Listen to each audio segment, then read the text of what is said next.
So finally I'm back with a CPU throttling test on the POCO F3 GT device. Yes friends, this is my first time doing this video on the POCO F3 GT.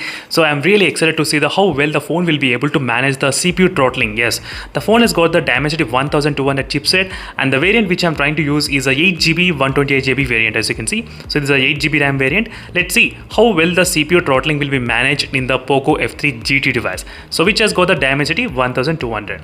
Let me try to open the CPU throttling, and I did clear everything from the background, and let me just show options what I'm trying to select. I'm trying to select 100 threads, that's the maximum you can select, and 15 minutes I'll try to do this kind of CPU throttling test. Let me try to click save. Yes. So let me try to start the test without wasting any kind of time. Right now the battery percentage is close to 39%, as you can see exactly, and let's see how well the throttling will be managed in the POCO F3 GT. That is what I'm going to check, friends, because in my past experience with the Dimensity 1200 in the Realme X1 Max, it is not that great in terms of the CPU throttling. Yes, absolutely. I just want to see this phone, how well it will be able to manage. Right now the temperatures, it's pretty normal, only 33 degrees. My room temperature is only 29.8 degrees. As you can see here, it's only 29.8 and only 30 degrees. So on the back side is of 32 degrees and 33.6 on the back side. As you can see, friends, absolutely. It's not much heat, I would say, at this moment. It's only 34 degrees. Let's see how much the CPU throttling can be managed in this phone, and I'll try to compare side by side the POCO F3 GT versus Realme X1 Max. I'll compare side by side, so then you'll be able to understand which phone has got what type of throttling issues and which phone can actually manage better. That is what I'm going to exactly show you next after a couple of videos.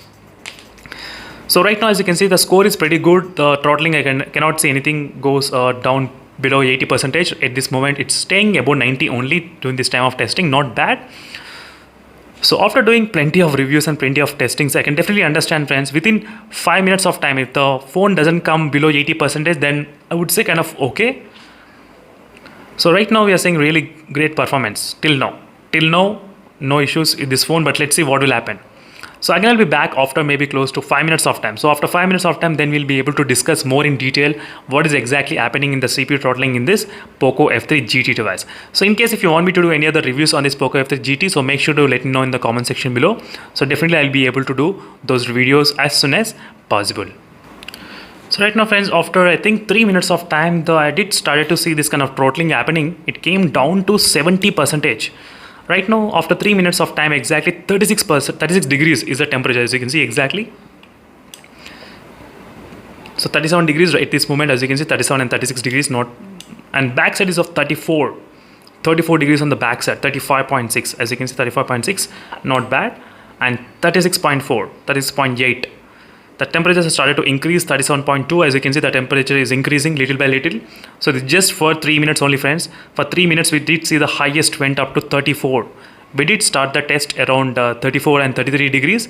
Now we are seeing 37 degrees is the highest. Right now you can see the throttling, how it's happening, the curve. So ups and downs, it's not completely going down. It's kind of ups and downs, as you can see exactly here what is happening. So again, I'll be back after a couple of minutes, then we'll be able to discuss about the performance on this POCO F3 GT device. So right now, as you can see, friends, it's been close to 7 minutes of time exactly. Let me try to check the temperatures, 36.8, 37.2. So from 37, it did not increase more than 37. So it was remaining around 37 only during this time of testing. So 37.2 is the highest temperatures which I did see during this time of testing, as you can see, 37.2. And the backside 34.2, 34.8, 36 degrees on the backside, as you can see exactly in this kind of area, 34. And in the bottom, I think below 33, 33, 34, 35. As you can see, this is how the temperatures are behaving in this phone. And in the bottom of this phone, front side, 32, 33, 34, 36, 37.2, as you can see. So in most of the phones, so always the temperature will be higher exactly in this kind of area. Yes, exact. In this spot, the temperatures will be always higher in most of the mobile phones. So right now the graph is coming down close to, I think, 80% and 70% also. Again, it's going up and down. So I can definitely see some kind of inconsistency maintaining in terms of the performance. In the beginning, it was so great. In the beginning, I was so happy to see that 3,40,000 scores, because it's kind of close to Snapdragon 870, friends. But later on, again, it started to come down. It's not maintaining consistent at all. So let's see, again I'll be back after some time just to check how much temperatures and everything increased during this time of demonstration.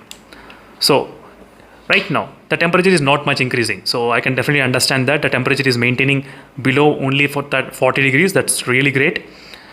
So let's see friends what will happen after some time of doing this kind of CPU throttling test. Again I'll be back after a couple of minutes. As you can see friends, finally the phone has been completed the CPU throttling test and we got the results as well. And let me show you the temperatures. The temperatures actually remained around only 37 degrees during this time of demonstration. That's really great to see. As you can see in the back side as well, it's completely fine. So it's very good friends, the temperature did not increase more than 37. That's absolutely one thing which I thought in the beginning the Dimensity 1200 will definitely get heat and it will get the temperatures higher up to 40 degrees, but that's not the case. I did take the screenshot as you can see in front of you. So I took the screenshot to compare with other phones. So maybe in the future after 20 days, after 30 days of using this phone, how is the consistency with the performance? And I need to use this kind of reference as well. And right now you can see the highest went up to 3,45,000, the highest score, which we got really great. And the CPU throttled up to 75% of its maximum performance, as you can see, 75%.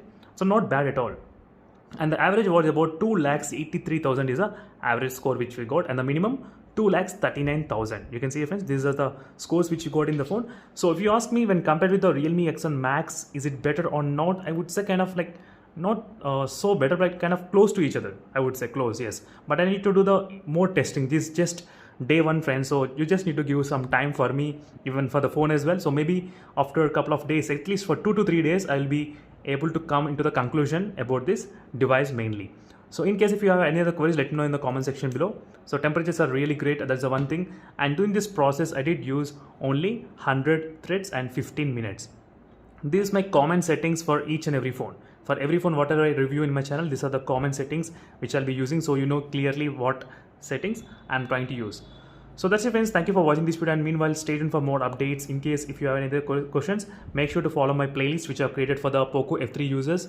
Just now I did create.